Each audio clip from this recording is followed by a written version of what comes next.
Hi ladies, welcome to our first ever screencast.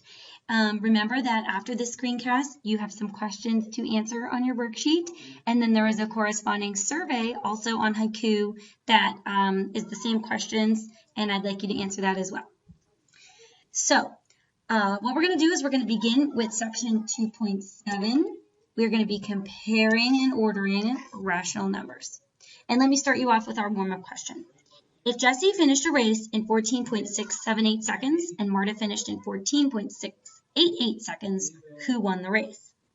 One thing to consider when we're doing this is that when you are in a race, the fastest race time is actually the smallest decimal. So the question for us is, which of these decimals is the smallest? And the answer is Jesse's. And we're going to look in a second why that is. Before we begin comparing, what I want to do is I want to define the word rational number for you. We've actually been working with rational numbers these past couple days. We just didn't know that's what they were called. So a rational number is a number that can be written as the fraction of two integers, and the fraction looks like A over B. The only other condition we need is that B, which is the denominator, cannot be 0. So you can't have a 0 in the denominator. What do rational numbers look like? Let's take a look. A rational number, for instance, can be any whole number.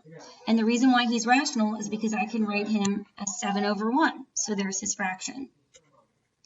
He can also be a negative number. Any decimal that terminates, like 3.25, is rational. Any decimal that repeats is also rational.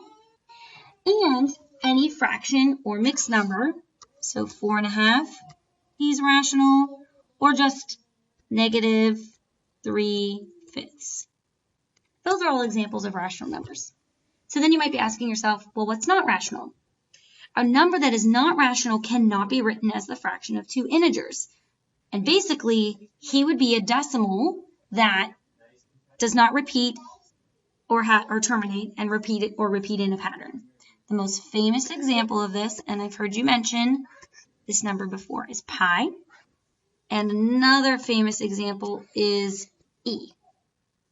But truly, just remember pi. So now that we define rational, let's take a look at comparing decimals.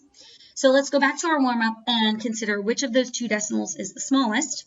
To compare decimals, we need to line up the decimal points, and that's why I put my numbers vertically. And we need to compare the digits until there are different digits in the same place value.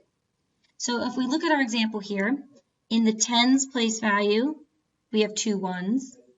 In the ones place value, there's both a 4. They both have a 4.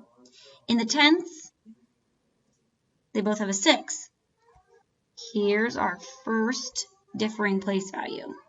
In the hundredths place value, Jesse's time has a 7 and Marta's time has an 8. And since 7 is smaller than 8, we can say that 14.678 is smaller than 14.688. And therefore, Jesse has the fastest time. Let's take a look at repeating decimal. When we're working with a repeating decimal, we actually need to write out our repeating decimal. Right now he's in bar notation, and you can see that the bar is over the 4 and the 5.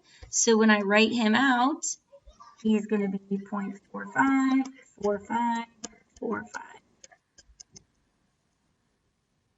And then I'm just going to rewrite my first decimal so I can line up my decimal points.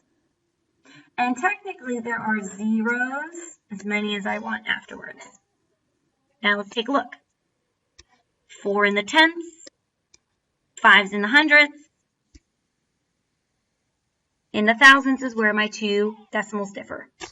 So because 1 is smaller than 4, 0.451 is less than 0.45 repeating. Our final example deals with negatives.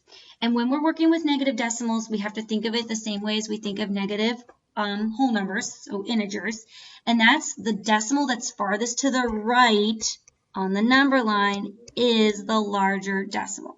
So sometimes it helps to actually plot those on the number line. So you can see I have a number line, and you should have one on your paper, and we're going to graph these guys. So Monday, it was negative 8.34 degrees. So if we go to graph him, we're going to negative 8, negative 8.1, negative 8.2, negative 8.3, and we're at negative 8.34, so we're probably around there. Tuesday, it was negative 8.74 degrees, so we're going to go to negative 8.7 first. So here's negative 8.7, and now we're at negative 8.74. So he's right there.